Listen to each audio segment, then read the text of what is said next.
Okay, so green activism, how far can we go?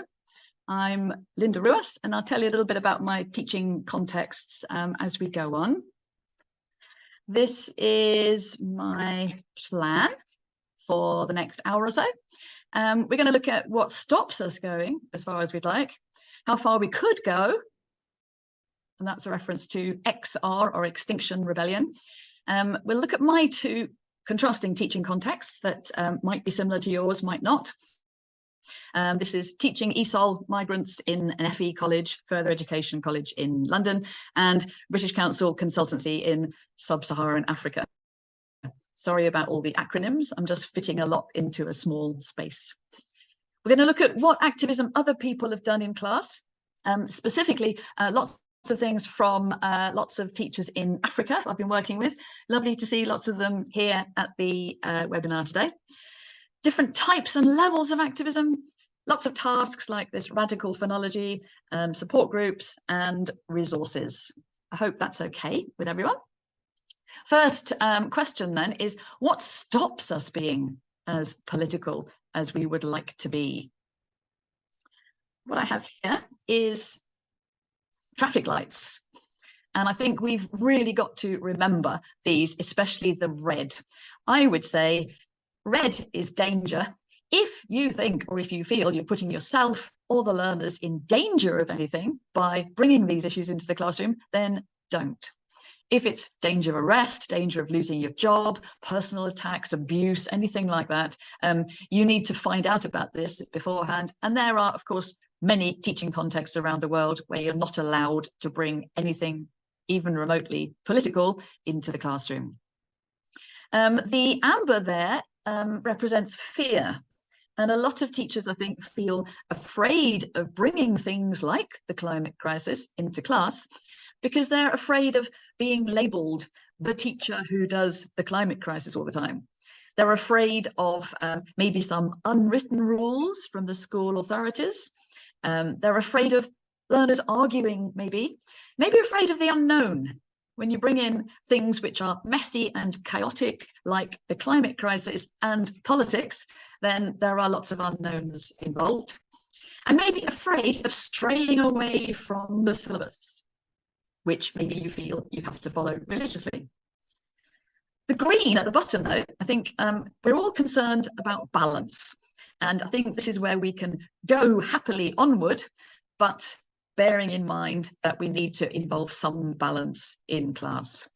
Balance of opinions, balance of viewpoints, variety of topics, and we don't want overkill about something like the climate crisis, because that can put people off completely, especially if they're students and yeah, wanting to learn English as well.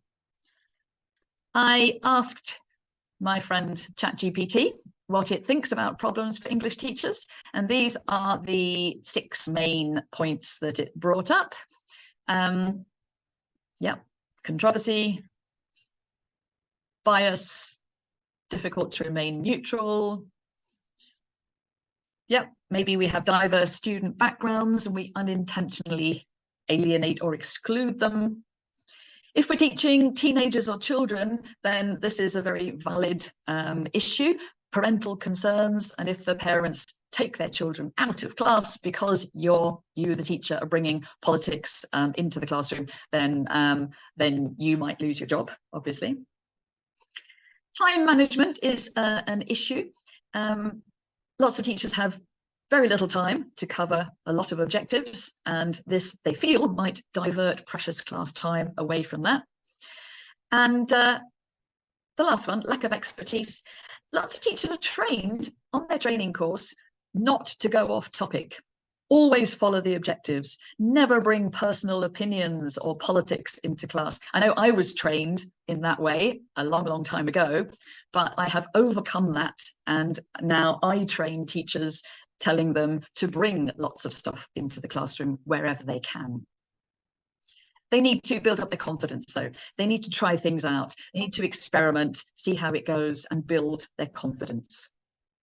So the recommendations from ChatGPT were clear guidelines, respectful dialogue, bring in critical thinking and analysis to help people question everything and be aware of what they're doing. Literature that encompasses diverse perspectives. This diversity is important, isn't it? To get different views. Involve the students, get them to bring in their own literature, their own texts, their own viewpoints. And very important as well, getting support from colleagues, administrators, lots of groups, teacher associations and teaching groups for resources and guidance. I think we can maybe safely assume that all of you here are convinced that the climate crisis is a big, big issue. Are you all convinced as well that it's not a choice between either teaching the English language or bringing global issues into class, like the climate crisis? I feel very strongly that we can do both.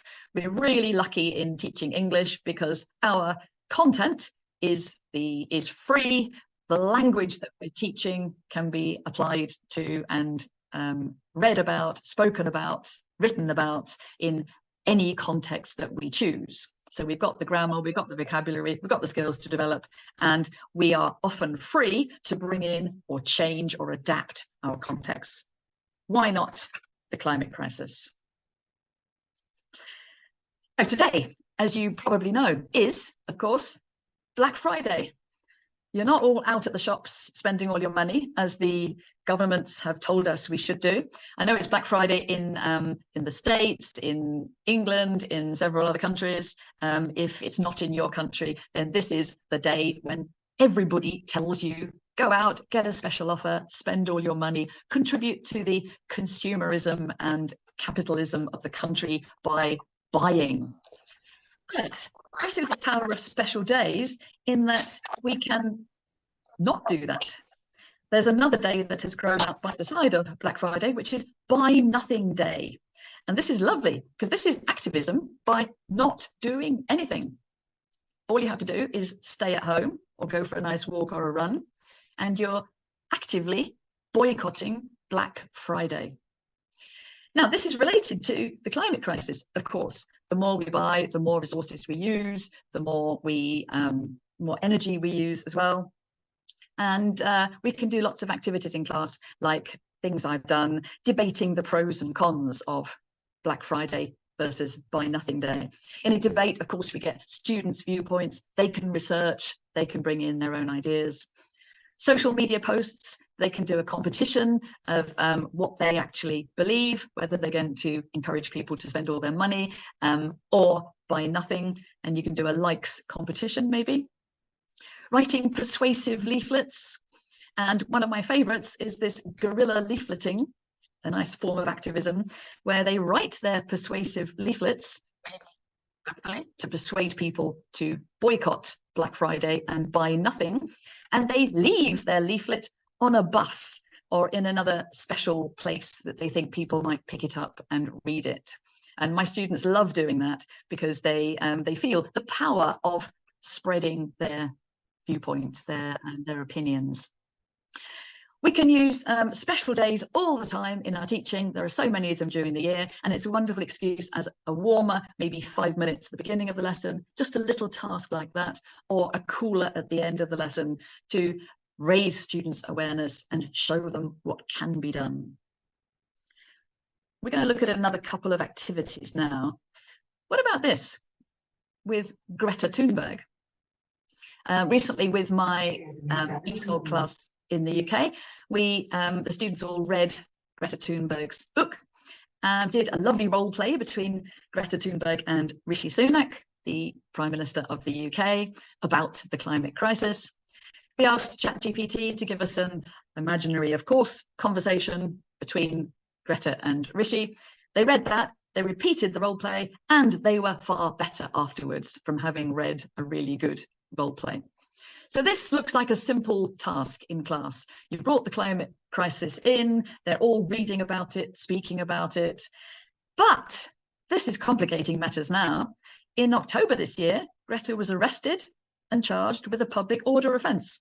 So now the authorities are thinking about removing her from reading lists in British classrooms. Should we bring her in because she's become too political? And then this month, Greta a talk she was at linked climate justice with stopping the war in Palestine. And now people say she's betrayed the climate movement and has no power anymore to do anything. So this is just a little illustration of how chaotic and messy life and politics are, and that we need to be aware of some of these things and how far can we go? Would you still bring Greta into the classroom or not? I would do this still with Greta being a little bit more political. Then we have lovely resources like this climate dictionary. You may think, okay, that's a simple thing to do in class. We'll get the learners to look up the definitions, to write their own definitions, to check with the climate dictionary. But of course, it's a lot more political than that. You can start with things like the terms weather versus climate. And simple, yeah, that's a geographical, scientific distinction. But then as you go through the climate dictionary, it becomes a lot more political, involving governments, involving business, involving bigger decisions than we can make ourselves. Things like greenwashing and just transition. And you cannot possibly even talk about or think about these issues without bringing politics and awareness in. And then, of course, the British Council have a huge number of resources, and we were talking about these earlier on. Climate in ELT is one of the British Council themes of the month for November. And of course, this is because of the COP28 starting next week. They have a lovely climate action in language education course, top right here. You've got to sign up quickly if you want to get onto it. Enrollment ends on the 27th of November. Course closes on the 4th of December. And this is the whole course for teachers on climate action. And it's a great course. Loads of resources from the British Council, who tend to be not so political. And they have lots of lessons, podcasts, resources, loads of resources there on teachingenglish.org.uk. I've been bringing these into teachers around lots of countries in sub-Saharan Africa. For example, in Senegal, Ethiopia, Nigeria, we've been discussing the issues related to climate change in their countries and their relative lack of responsibility, showing that they have problems, they're trying to do something about it, but it's not them that's caused the climate crisis in the first place anyway. And we decided that one of the best uses of developing their students' English is to use their English on the world stage, writing letters to global leaders, maybe even having protests. There's a lovely climate negotiation simulation on the teachingenglish.org.uk website as well, where students can actually act out the climate negotiation in the classroom. So these are my two teaching contexts. Yeah, A is my day job, 3 days a week. I'm an ESOL teacher and teacher trainer in a FE college. We have students from 20 different countries there. We are based on, we have to bring into the classroom these British values, which is the basis for our respect for tolerance and democracy. There is nothing British about these values, of course, but it's nice to bring students back to these values sometimes to get them to discuss with each other politely and bring different views into the classroom. We have to develop critical thinking and higher order thinking skills. I love developing disagreement, agreement, and making that as polite as possible. The exams we're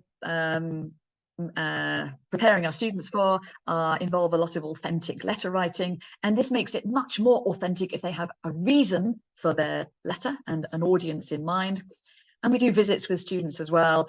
Last month we took them to Parliament, and of course you cannot take students to Parliament without discussing politics and getting them to prioritise things and think about where they're going. My other job, other days a week, are working for the British Council as a consultant and working as a volunteer with lots of teachers in sub-Saharan Africa. And I've been involved in doing presentations about climate crisis, for example, discussions on WhatsApp groups, sharing this activism and events, group support, helping with publications and applying for funding. So, of course, I'm talking about my context here. And you need to think about your own context because you are the one that knows what will work and what won't work in yours. Let's have a look at a few more tasks. At the beginning of the year in my ESOL class in further education, I like to do a task like this. I get students in groups to decide on the 10 most important problems in the world. And remember, these students come from many different countries: Afghanistan, Gabon, Iran, loads and loads of Algeria, loads and loads of different countries together. Wonderful multicultural classroom. ChatGPT says that climate crisis is the #1 most important problem in the world.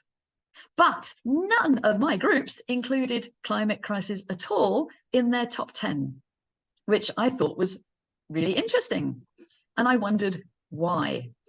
I had a reading for them that day on the climate crisis. It was one of Oxfam's publications. And I asked them why nobody mentioned it. And very interesting, their response, they said, "Linda, that's your problem from the developed world. You caused it, you created it. It's up to you to do something about it. We have other priorities." And of course, they're talking about feeding their children, feeding their nephews and grandchildren and nieces, war and suffering and poverty, other priorities. I started looking at the psychology of protest and thinking about maybe age affects whether students want to be political and want to protest. When you're younger, often you're more idealistic. At university, you have less to lose.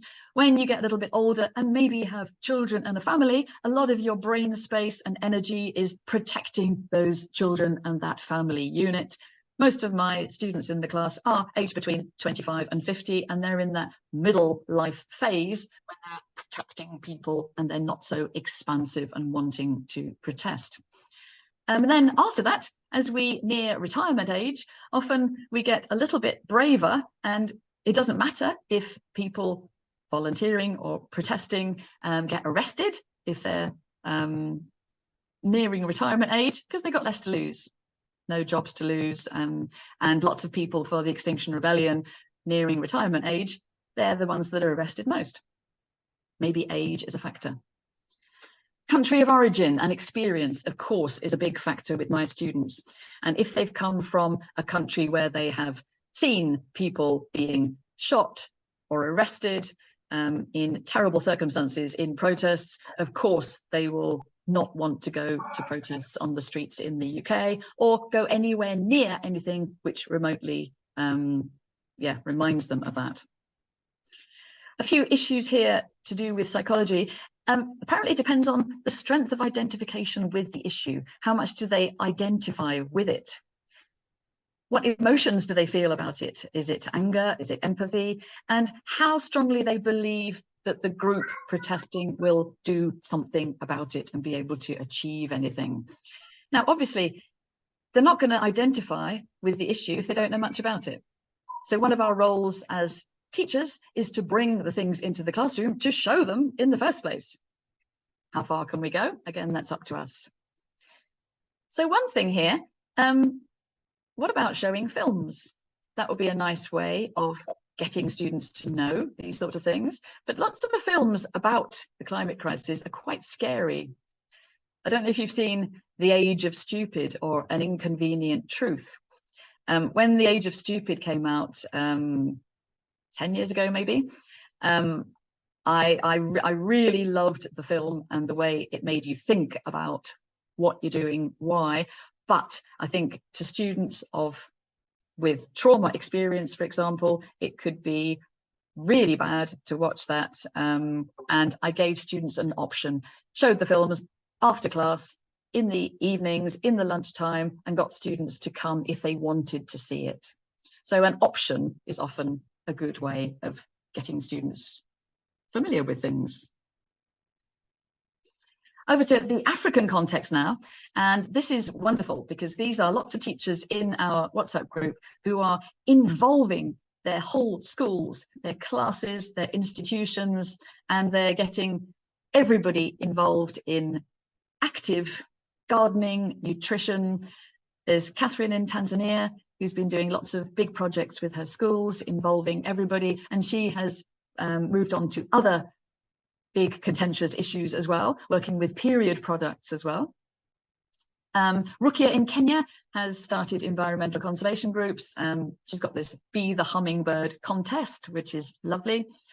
And they all publicize what they're doing around in WhatsApp groups, in writing about them in publications, sharing what they're doing to encourage other people as well.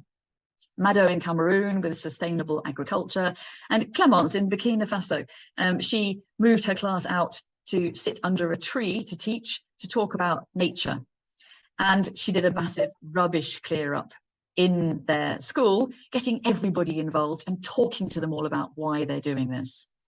Making the kids responsible for the plants, making everybody understand how important all these plants and agriculture is for their sustainability of their food, for example. It doesn't have to be just in the school, though, because this sort of activism can be national. This is a great example of a national event. This was teachers in Benin, in the Bentia Teacher Association, and they organised a few years ago a national competition for all the English clubs, all about climate change. They had two categories there, the individual public speaking and group drama performances, and they had a wonderful array of students researching, practicing, talking, acting out, relating everything to their issues with climate change in their country, in Benin. There's a write-up of that in our Creating Change publication of the TEFL Global Issues SIG, which there's a link to later if you'd like to read that. You don't have to just go national, though. You can also go international. And this is another teacher in Tanzania, Fiona. And she's taking her students to COP28 in the UAE next week. They got this funding from the Rotary Foundation because of Fiona's great interest in and passion about the climate crisis and doing something to transform education and her country. The project is photojournalism and climate change, and they're going to present all about this next week. Trained the students to use phone apps, making really simple drones out of rubbish, basically. And they digitally mapped the mangrove saplings, which is going to protect the forest and the water level and the coast. So great, huge project there.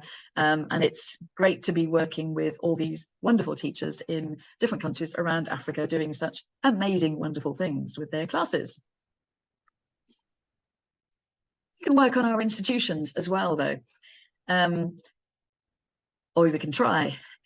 This is a good protest organisation in Cambridge University. They did this in 2019. Divest, disarm and decolonize. That's the picture top left. And as you can see, it's to try and force the university to divest, to stop investing in oil related to climate crisis, but also linked with that to disarm and decolonize, because these are linked and it's very difficult to see things in isolation sometimes. It's a very good idea to work with trade unions. We've got one in London called UCU, University of Colleges and Colleges Union, and they do a lot of work in institutions, courses, for example, to make teachers aware so they can make their students aware. And of course, if your institution needs an award, you could use the People and Planet University Awards for universities in the UK for how sustainable they are, how much activism they're actually doing. Lots of different levels then that we can work on: local, national, institutions, and international. But let's look now at some tasks that I've done in my class, and think about whether you would do them in your classes. If not, why not? If so, Why? Okay, this is the Extinction Rebellion task. I do a lot of readings from the Easier English Wiki, which is my website based on texts from the New Internationalist. I think there's a link for that that can go in the chat. And of course, this is very political. Has Extinction Rebellion got the right tactics? Was the text that the students read. And then we looked at the list of all the things that people in Extinction Rebellion have done. Students then read them and discussed them, thinking about how far they would go and why. And again, this is a really good language point. They're practicing conditionals and they're discussing these real life ideas. How far would you go? Which ones of these would you do as a teacher? As it goes down the list, first of all, at the top, we're handing out leaflets. Okay, not too threatening. Going to a protest. Very scary for some people, not for others. Cooking is quite a good one, where you're behind the scenes if you cook for the volunteers at the sit-ins and the lie-ins. D's nice, dressing up as a strawberry makes it fun, but this also brings a lot of attention to this. This was a yogurt company where they were protesting about plastic usage. E is interesting because this is not actually illegal. And I know lots of people who go out at night and let down the tires of these huge cars in Wimbledon, and they leave a note on the windscreen saying why and how much these big 4x4 cars are wrecking our planet. Pouring cement into golf holes in Spain, very, very effective, but it messes up the golf course quite a lot. And then the two at the bottom that many people wouldn't go that far, which XR people have done, jumping on roof of tube trains in London and gluing themselves to the motorway and roads, stopping traffic for several hours. So we need to know how far we would go as teachers. And it's really good to expose students to all these ideas so they can think about what they would do. Why not?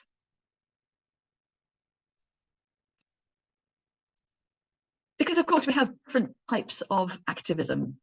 We have armchair activism, also called slacktivism, hashtag activism, where you're just sitting at home on your sofa, nice and comfortable and warm, and ticking a box, sending off an email by ticking one little box to somebody. And of course, that can have a big effect. If millions of people, thousands of people do that, it can affect people's viewpoints and it can create change. But we can also have transformational activism, where people are transforming things and going further. Activism doesn't have to be miserable. It could be joyful activism, like the strawberry, for example. Visual activism, like graffiti. Would you get your students writing graffiti on a wall? Are they allowed to? Digital activism with social media, and craftivism is a lovely idea. For example, lots of people in the UK recently have been knitting tops for those big red post boxes. Often things to celebrate national days, or I think there was lots for the coronation. And there are some political ones as well, where people knit something, it goes on the top of the post box, everybody goes to look at it, and this is a lovely craft and it raises awareness. There are, of course, different reasons to protest. And I've done lots of work with students based on, again, the EE Wiki, my website, of different reasons that people do protest. And sometimes it's good to take people outside their normal contexts and see what other people are doing. There was the taking a knee protest, that guy on the right there, in American football. That was in 2016 to protest against racism.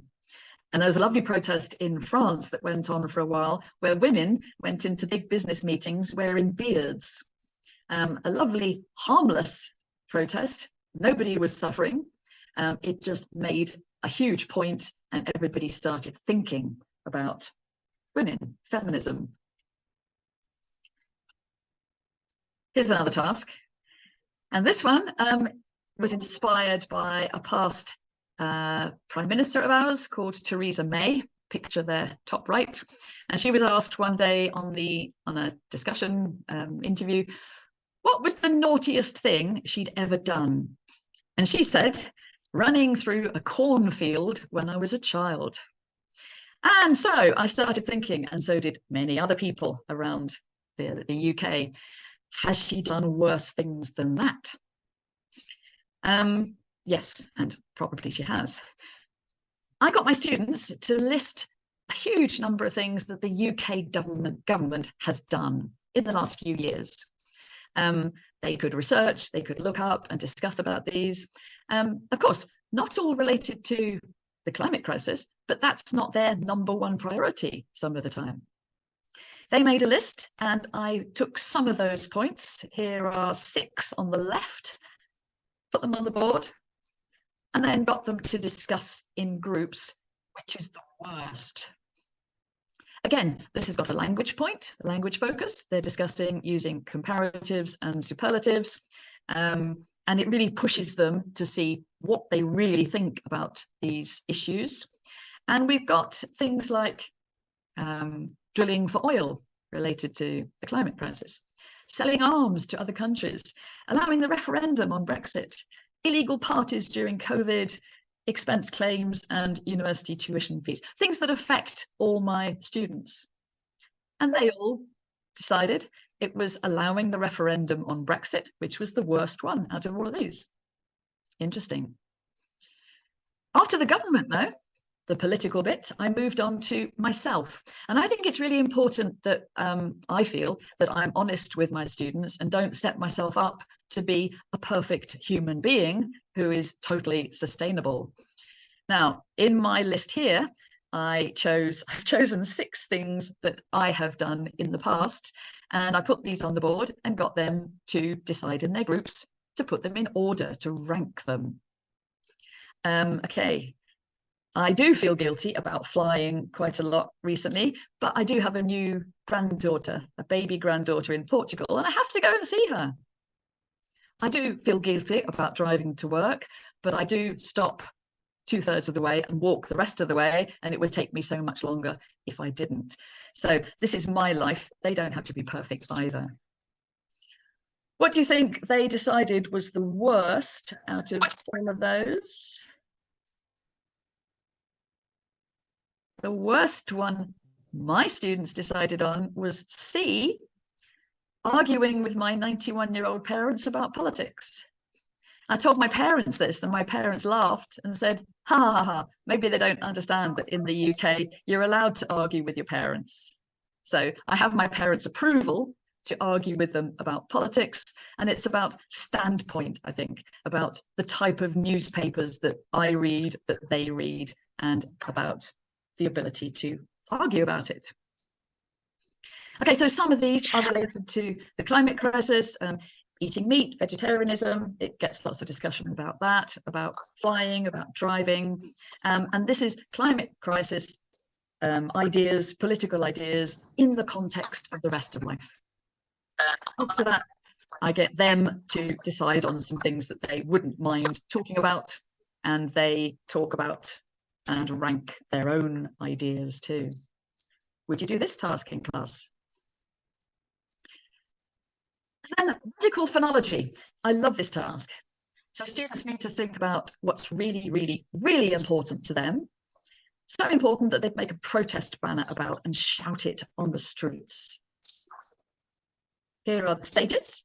And with my class I've got at the moment, I let them do anything that they felt really, really strongly about. And of course, we could restrict this to the climate crisis, if you prefer. First, they make protest banners in pairs about something they really, really care about. And then the teacher, I could go around helping with phonology in context.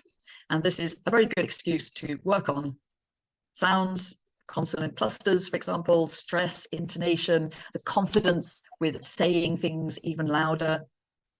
Pairs practice their protests, and then they all stand up, stand in a circle, hold up and share their banners, chant it several times, and I say that the others join in if they agree. So this is conscious chanting and protesting. Then it depends what you want to do afterwards. Do you want them to march around the classroom? That's fine. It's your own classroom. You can do that, have your own protest.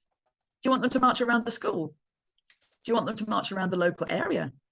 What about sticking up the banners all around the classroom, collecting the banners, bringing them out at a future stage and using them again and again, changing them as the issues change? We did a big protest for ESOL funding a few years ago now, where this was an issue that involved all the ESOL students in our college, where the funding from the government was going to be cut. And we organised lots of protest marches around the college with drums, bringing in local MPs, making a huge noise about this, because this was something obviously that everyone had was involved in. We took the students to Parliament and lots of them sellotaped their mouths, a very effective visual protest to show that they wouldn't have a voice if the government stopped their funding and stopped them learning English. So that issue involved them all. The climate crisis, as we've seen from my class so far, doesn't involve them all so actively, so I wouldn't organise a whole big protest with them, but give them the option and start small in the classroom, work up to see where their passions lie. Images can be really powerful. This is a lovely one, top right, with a T-Rex, Tyrannosaurus Rex dinosaur. Would you attack a T-Rex with a toilet brush? It's a really nice, powerful image. Of course you wouldn't. It wouldn't do any good at all. And we can get students to think about, is it important to separate your rubbish, bit of plastic, bit of paper, or are there bigger things that we need to be thinking about, putting pressure on the government about, for example? We've got this big dinosaur of climate change and we've got to do something about it.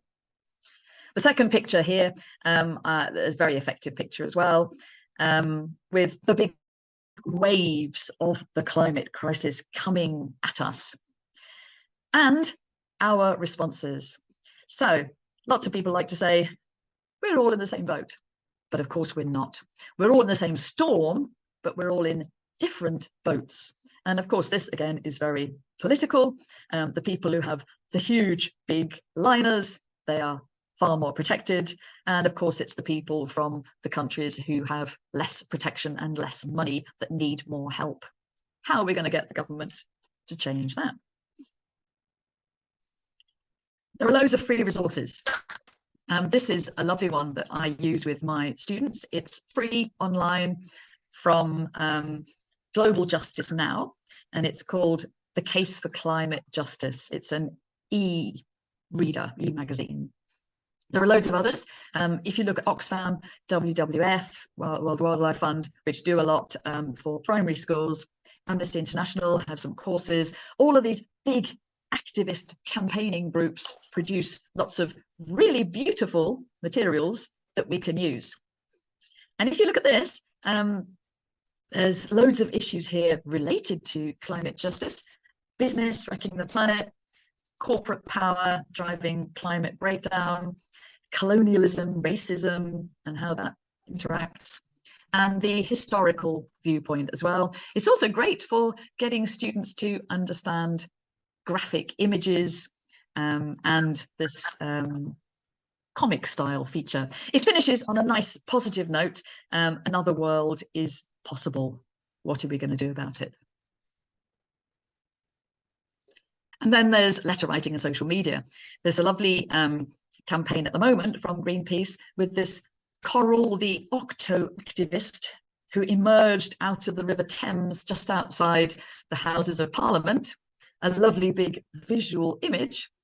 And if we get students to go on that website, have a look at it, they actually help so much with having an email there ready that they can send to their MP, to their Member of Parliament, having notes for a telephone conversation, helping with the language that they need, having tweets, for example, ready that they can tweet. A very, very quick thing, end of lesson, a little bit of awareness raising.